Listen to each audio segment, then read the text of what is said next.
What's up, Military Millionaires? Today we have an exciting episode with Falisha Rexford, who is a Air Force vet, contractor, mom, very successful realtor, top 100 in Vegas, who owns single-family homes, Airbnb properties, including a cabin up in the mountains that I want to go snowboarding at. And it's a really exciting episode. We talk about a lot of cool things, but also I want to point out, in case you didn't notice if you're watching this on YouTube, I now have mic in your face podcast capabilities. I upgraded to a nice Shure microphone, so hopefully the audio quality is much better than you're used to, and I really appreciate you guys and all the support over the last year, 2 years, 75, 76 episodes that have been recorded. This podcast is growing, so if you know of any guests that you think should be on the show, go ahead and plug them, but I'm super excited about this episode, so let's dig in. As always, show notes are found at from militarytomillionaire.com/podcast. Now relax and enjoy the show.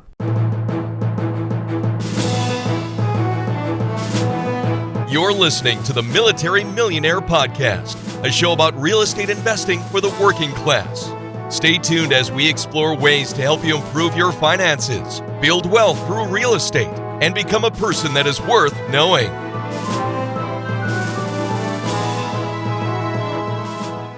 Hey, what's up, guys? I wanted to take a brief moment and talk to you about one of my favorite websites or apps for finances, and that is Personal Capital. Now, what Personal Capital does is you can go in and you can set it up. It takes a few minutes, but you can link every financial institution account that you own to it, including the thrift savings plan. You link it all to this. You can even link your properties as far as you can link your mortgage, and then you can put what you think the property is worth, and it does all sorts of stuff, tracks your spending, all this other stuff. But my favorite thing is that it is a net worth tracker. So if you put that your properties go up in value or it's worth $500,000, every time you pay off your mortgage, that will show, and then it will just update, and now you know, hey, my net worth is increasing, or you see that your TSP increased, or you see that your credit card debt went up and you need to pay some down, or you see your credit card went down and you have more net worth. So it's a phenomenal way to track everything in one spot, and you can also see a lot of great statistics. Just a phenomenal app. I'll put the link down below for you guys. Hey, what's up, everybody? It's Dave with the Military Millionaire Podcast, and I'm here with Falisha Rexford, who is a Air Force vet, mom, realtor, investor, and spouse of a firefighter. And Falisha and I we just started talking on Instagram, and realized that she'd be fun to have on the podcast, especially because I'm trying to win myself a trip to her nice new Airbnb cabin. You got it already. I told you that. So welcome to the show, Falisha. Thank you, sir. Thank you for having me. I love our little Instagram kind of network. It's really neat, especially when you start getting into real estate and investing and you're trying to find like-minded people. I don't know how I stumbled across you, but it's been a nice little relationship since. So thank you for having me. We'll blame it on my social media marketing genius and not just dumb luck. Okay. Yes, it was completely strategic. Yeah, I don't know. Who knows? Anyway, Falisha, why don't you tell us a little bit about yourself?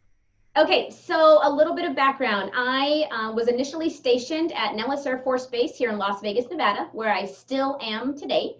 I was a sensor operator, so I initially kind of started the drone program, the MQ-1s, the MQ-9s. I flew those. And then I became an instructor and evaluator. I stayed a contractor with the Air Force and did that for a total of 13 years, at which point our economy kind of took a nosedive in the background, right? I still had a great career and job with the government, but real estate was kind of floundering. And my husband and I started realizing that we may want to get into investment properties. So I was, again, stationed here and working as a contractor. The real estate market was dropping. I did have a good job. I was able to keep the house that I was in. And my husband and I started to get into the rentals. So we started purchasing one house a year out here in Vegas. And that kind of led me to the path and the realization that I wanted to also get my real estate license, because those two seem to go hand in hand really well together. So I went and got my real estate license, and there was a point where I quickly was out making my contractor pay purely doing real estate. So I decided to walk away from a six-figure career, flying the drones, which I absolutely love and miss. There's a big part of me that still misses that today, but I was able to walk away from a six-figure career and dive full into not only being a realtor, and branding and marketing myself as a VA expert, but also utilizing that income to reinvest those funds into more real estate. So that's kind of our background. So in what year was it that you said the market had sunk? So I'm guessing it's after '08. What year was it that you bought your first rental property? Yeah, I was thinking of that driving over here, right? So I'm like, he's going to ask me dates, damn it. Okay, so I think 2007, mind you, I bought my first house as a 24-year-old, my husband and I did. Top of the market right before the market completely took a nosedive. Again, I had a great career. I had a job. I wasn't like so many people who lost their jobs and had to short sell their properties. So it was a strategic move to hold on to this house that wasn't worth the value that I had paid for it. And I'm so glad that we did that, because about 2.5, 3 years later, it was actually a coworker of mine who was short selling her property, and she had mentioned it in the office, and it was a price that was attainable to us 20-something-year-olds, sitting at home. It was something like $75,000 that she was going to sell, a little 2-bedroom, 1-bath home that I had been to, 2-bed, 2-bath home. So I went home and told Nick about it. And on the investment side, wanting at least 20%, to go toward an investment property, that was something that was attainable to us, that we could scrounge up. So we held onto our house that was upside down because we didn't want to affect our credit. And we purchased our first investment property with 20% down on a $75,000 loan, which was nothing. And quickly realized that a mortgage on something like that was about $500, and I could turn around and rent it for $1,100. And I went, holy crap, there's something to be said for this. So it took us about a year to scrounge up enough money to do it again, which we did, and another year to scrounge up enough money to do it again, which we did. So that was kind of the beginning of our snowball effect, if you will, and the realization that we were onto something. Okay, so I just want to frame this real quick for the audience listening before I ask my question. I have a friend, and I'm not going to name him, but a good friend, and he owned, I want to say, 4 rental properties in Vegas when the crash hit, and had a pretty decent 6-figure, maybe mid to low 6 figures job, and decided to join the Marine Corps because he lost everything and couldn't hold everything. Or I think he joined and then the crash hit. Either way, couldn't hold it, lost everything, right? And he's getting back into the investment cycle. So for those of you listening to this, the crash definitely hit Vegas hard, just like the rest of the West Coast. So with that in mind, I want to ask, obviously it was a screaming deal, but with one house underwater and watching people foreclose and knowing your coworker is short sailing, which for those of you who don't understand means trying to avoid foreclosure because they're underwater, how did you overcome the fears and what ifs and everything else that comes with buying when the market's tanking? Yeah, such an amazing question. And a lot of it is going to be an I don't know answer. I definitely have faith, and I believe that some things happen for a reason, and you see opportunity and doors open, and some people decide to walk through those doors and some people decide to stay back and they're a little bit more gun shy. What we were doing, even though my house was upside down, was a term that we all now know in the real estate industry as house hacking. We were house hacking the house that I had bought that we were upside down on. So technically, even though I can make my mortgage, I still wasn't making my mortgage because all my renters living in my house were making my mortgage. So that probably took the sting or the edge off of investing. And then it just came down to numbers, David. I mean, like I just said, I put down 20% and my mortgage was $500 and I'm turning around renting it out for about $1,100. And that kind of passive liquid income and the realization that that could be something over the course of time, if we build it, that we could utilize in our retirement years. And it's hysterical, actually, talking about, I'm going to actually name this house. So the house that we're talking about is on Portland Court. And most investors talk about their properties by the street name. So that one's Portland Court. Portland Court has not only grown in equity over the years, which has been phenomenal. You already utilized that house once to pull out. I refied it, and I purchased 2 other houses in Ohio with that refi, while that house, Portland Court, was still making me money. So that house has, over the years, bought me 2 other properties, and this year I'm about to 1031 it for a 4-plex. So over the course of how many years has that been? let's 10, say 12 11, years, 12, yeah. that tiny little $70,000 purchase not only has paid for itself, it's purchased me 2 other properties, and I'm about to roll it into a 4-plex. So Love it. yeah, yeah. So if I was to sum that up, it sounds like you did what I'm always talking about, which is investing logically and not emotionally, which I would like to just say kudos on. And this is going to come off in like the way more sexist than I mean it to, but traditionally women have a much harder time leaving emotion out of things just because Yeah. men are assholes. But I think that's really cool because you mentioned like right away numbers. It made Yeah. sense. Well, that's great, but for those of you who haven't been in the crash, I mean, I haven't been in a real estate crash, but I had stocks back then. That is why I'm not in stocks right now. It's really easy to say the numbers made sense when you're not in panic mode because the market's tanking. So I just want to commend you on that because that's impressive. Thank you. And mind you, I mean, we felt it. We definitely felt it because, again, that first house that we were still living in, the first house that I ever owned on Dapple Gray, I bought it for $303. And there was a point where it truly across the board was worth half. So, I mean, that was happening, but that didn't stop us from continuing to buy and, again, not want to affect our credit. And I wouldn't change a damn thing because now looking back, I mean, all of those decisions have really catapulted our portfolio. And this year, actually, David, is probably going to be the biggest year yet for us because all of those purchases that I made 12 years ago now have a ton of equity in them. And now I'm about to play real Monopoly. I like it. Yeah. All right. So through the years, you've done one house at a time, which is awesome. You've done some rentals, and I know you have some Airbnb. So where did you go from house hacking and single family rentals? What kind of strategies have you transitioned to throughout the last few years? Yeah, so all of those. So again, house hacking before I even knew it was called house hacking. I was listening to a Bigger Pockets podcast one day, and they started using that term obviously all over the place. And I'm like, yeah, I just called it being cheap and wanting to rent out my houses, but apparently that's a thing. So we house hacked. My husband and I have been married for almost 15 years. We house hacked the first 7 years of our marriage. And I love bringing that up to people now because it's funny. If I ask 10 people in a room, young, let's say airmen or military, professionals, they're going to use their VA loan buying their first house. When I try to suggest or make suggestions of house hacking or renting out their rooms, I constantly get this like, oh no, I don't want to share my space.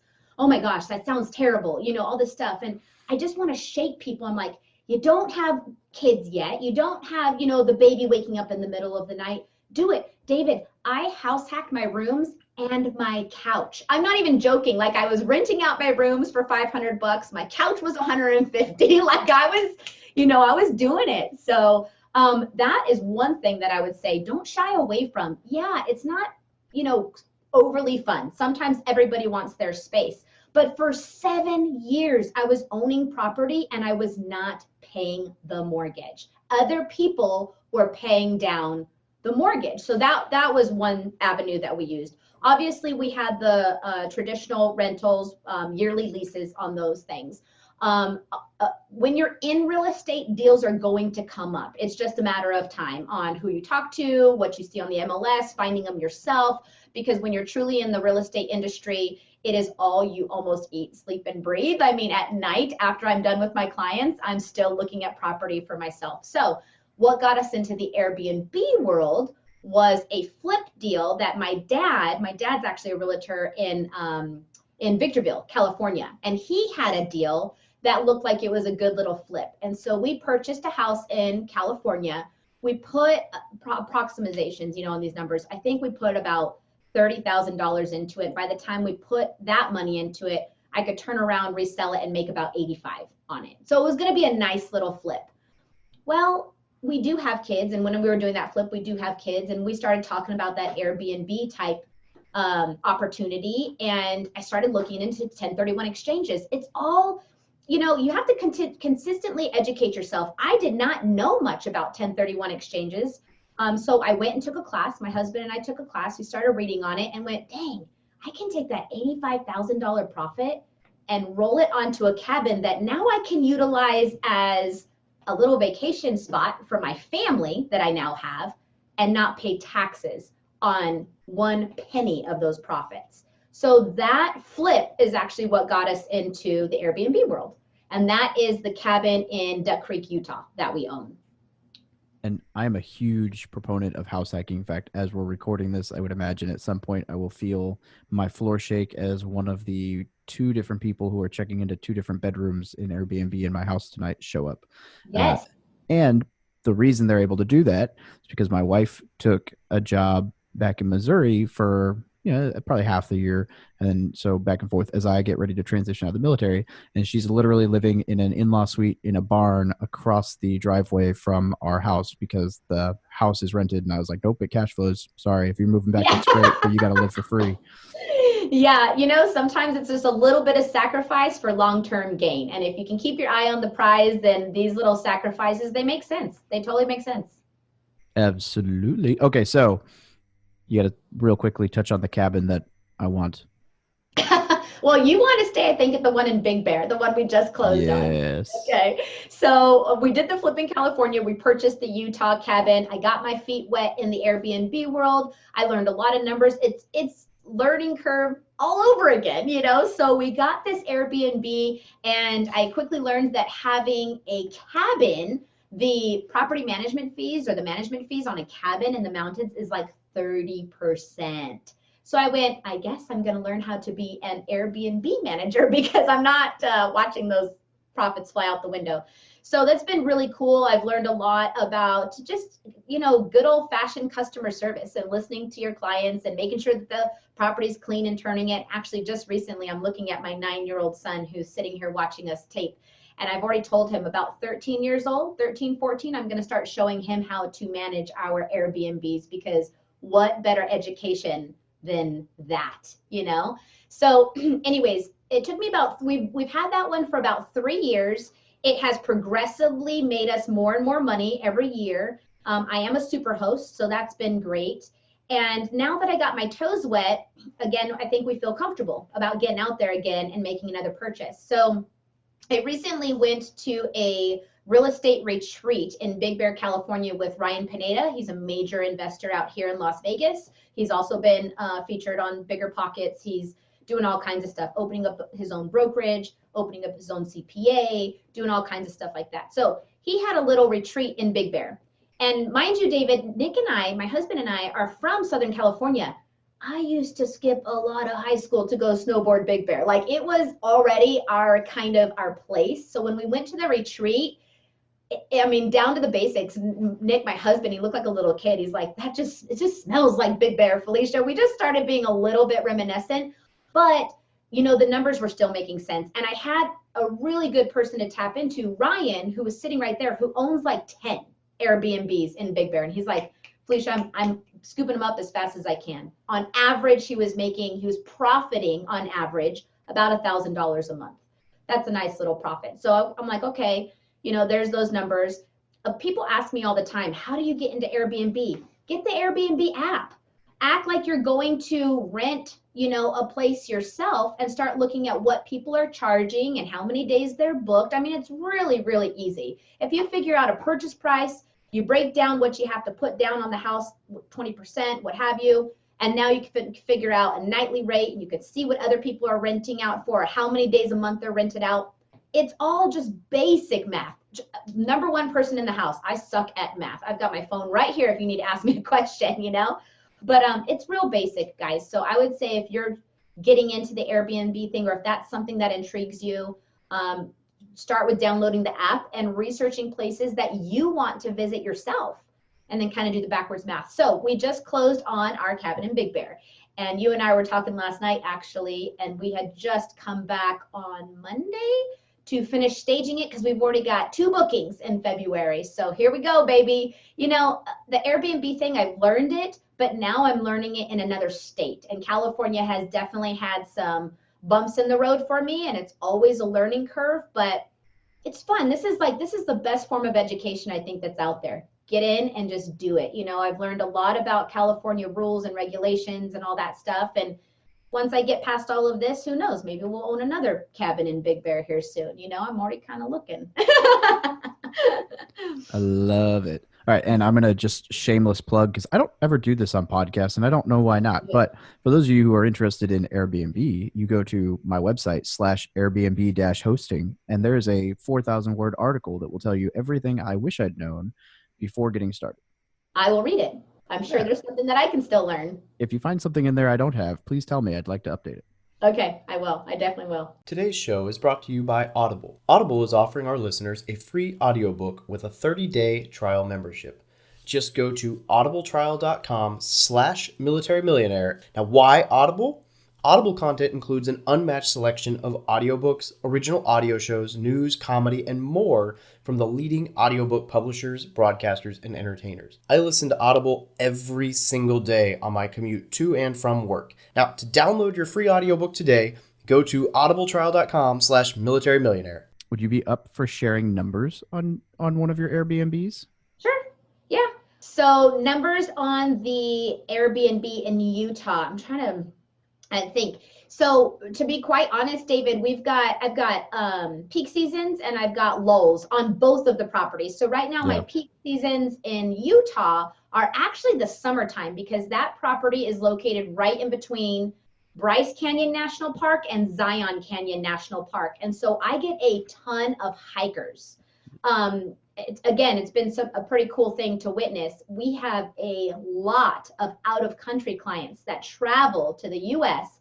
to hike our national parks that are in our own backyard. So if you haven't been to Bryce, if you haven't been to Zion, and you're living in the States, you need to get your butts out there because people are traveling from one side of the world to the other to hike our own national parks. So that was a really big learning curve for me where they're booking a week and a half because they're doing multiple hikes in both locations and they love our spot because it's right in the middle.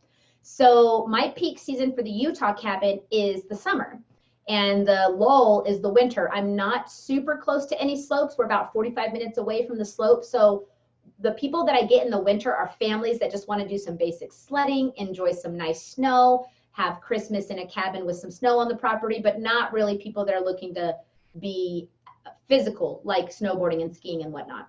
Whereas the Big Bear cabin, I'm thinking my peak season's going to be skiing and snowboarding, and the numbers are telling me all of that. I mean, some of the prices that people were charging in Big Bear during the winter was just laughably disgusting. I mean, it was just crazy.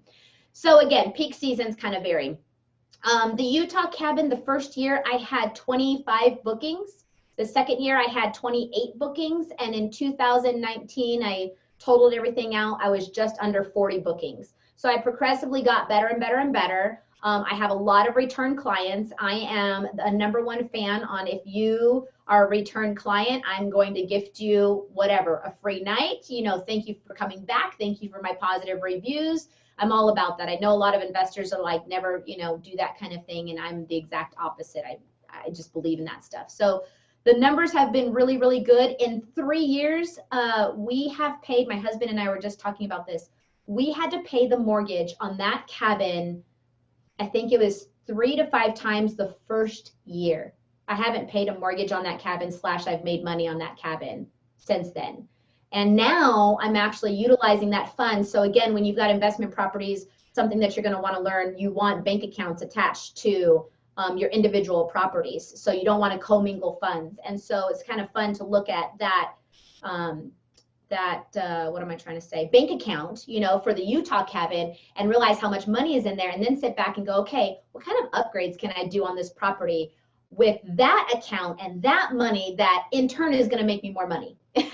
You know what I mean? By upgrading the cabin and adding the extra features. This year, we're going to add some picnic tables and kind of utilize my outside area. So I'm excited. The cabin is paying for itself. I've got money in the bank. I'm now going to utilize those funds to make upgrades, and hopefully that's just going to keep spiraling the bookings. Yes, I'm a huge fan of rolling cash into your upgrades. For prime example, I waited almost a year to buy this microphone because I told myself that A, I wasn't going to pay full price, and B, I was going to let it get paid for by profits from either the podcast or the YouTube channel. And I made enough last month that I was like, oh, I get to buy my microphone. So it's so fun.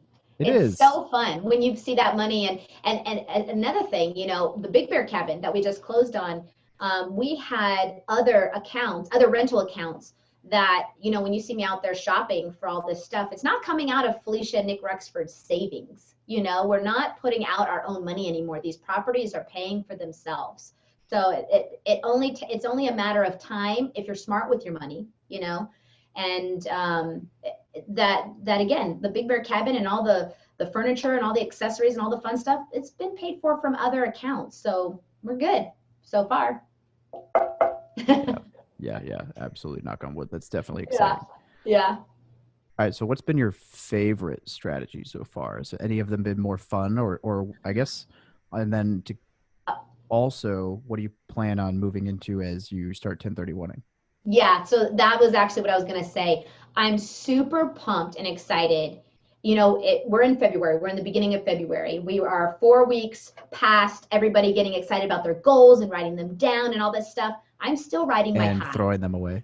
Nope. I'm still riding my high because I told Nick a certain number of units that we wanted to get under our belt in 2020. And I think we're going to knock that out plus some in the first 6 months of 2020. And that's because of all of my properties that I've been sitting on in Vegas. And now the equity that is hanging over their heads, accumulation just under $500,000 worth of equity.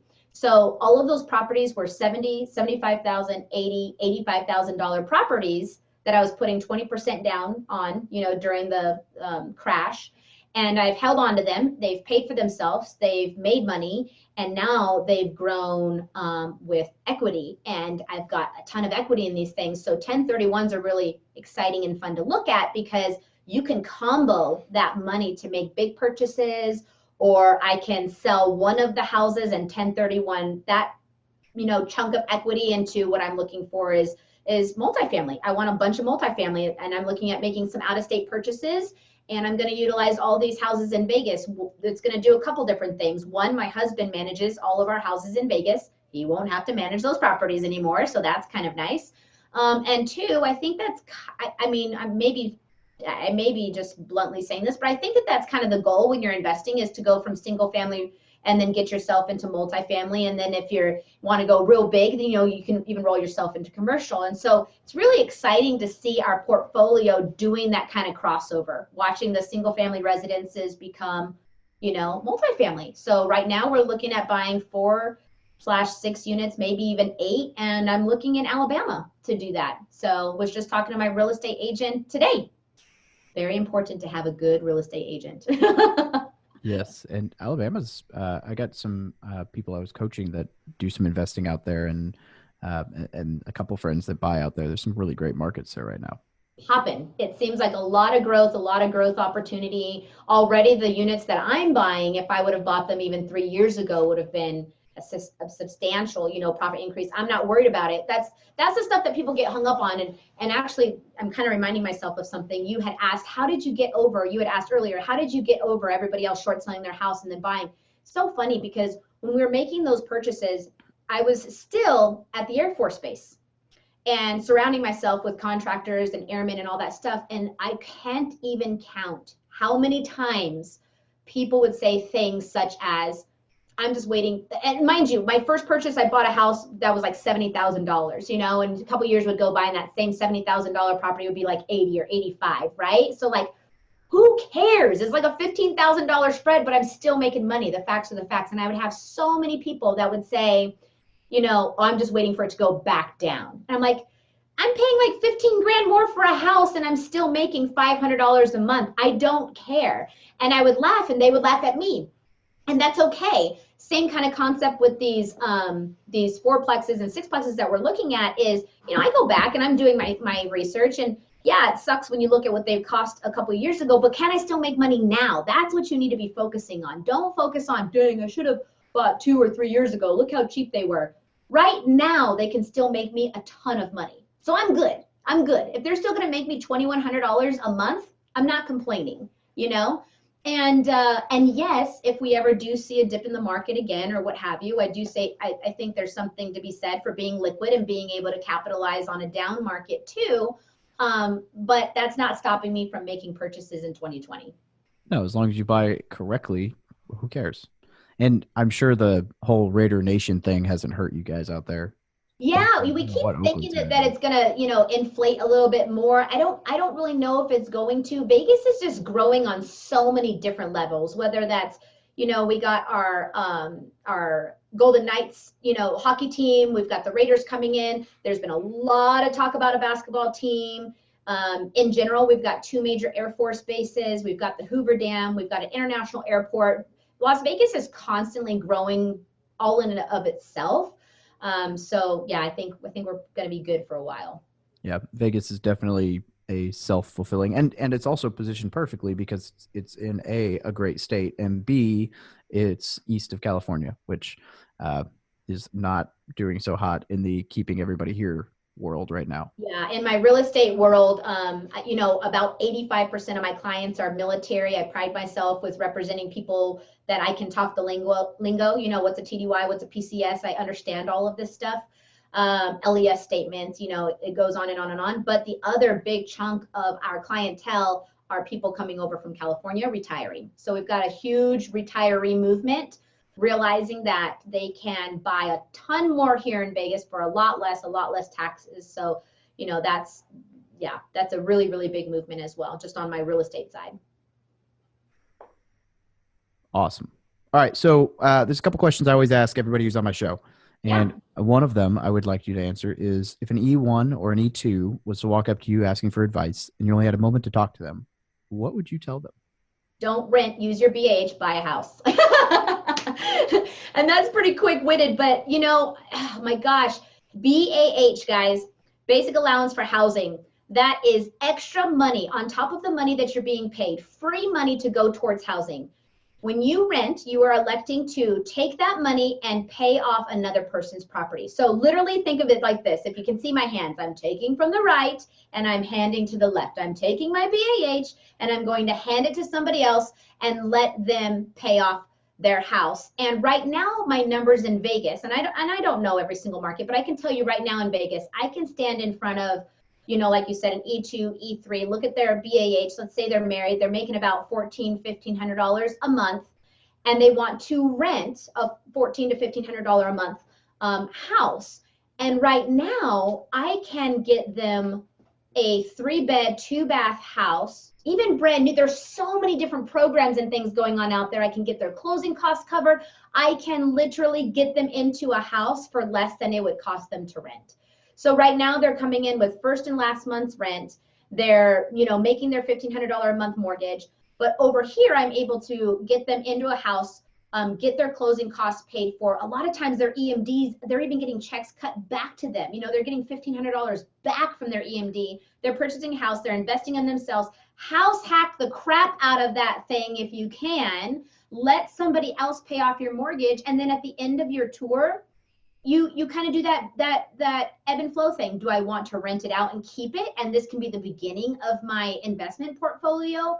Can I sell it and make some money and maybe utilize that in the next market? You have options, but if you rent, you have 0 options. If you buy, you've got a couple different options, baby. So I would say to at least be looking at the rent versus buy scenario profile. Find a realtor that can really go through those with you and see if it makes sense for you. I'm going to poke a little jab in there Okay. because I think it's hilarious, the different cultures. And that is, if you're not a spoiled E1, E2 in the Air Force, sorry, you don't get BAH. Oh, sorry. You guys don't get it? You guys No, Marines don't get BAH? For Marines, you have to either be a E6 or married with extenuating Okay, so that was circumstances, totally like an Air Force plug then. if the barracks is if the occupancy is high or whatever, then you can get it earlier. I've seen E4s get it, but generally speaking, yeah. I didn't get it till I was at E5 on recruiting, and I know, I think there's some ways the Army can, but the Navy's the same as we are.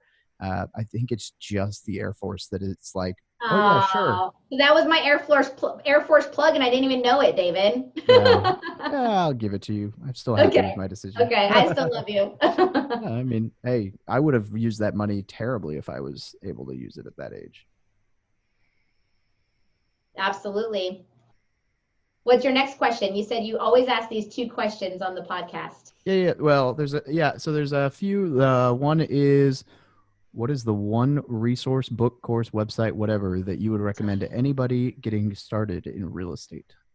One resource book in just real estate. So I brought all of my books, but one resource. You can name more than one if you want to. I'm not going But to you're stop you from asking giving more specifically in tools. real estate, and mine is always mindset. So I love freaking mindset, motivational books, go get them books. You can do anything. You can reinvent yourself books. Like that's like my jam. So real estate books, when I reinvented myself from a contractor with the Air Force to a real estate person trying to kind of make my name, make my brand know, because you got to realize my real estate career is now funding my investments, so that was major for me. I would say one of the really good ones was How to Win Friends and Influence People from Dale Carnegie from a business standpoint.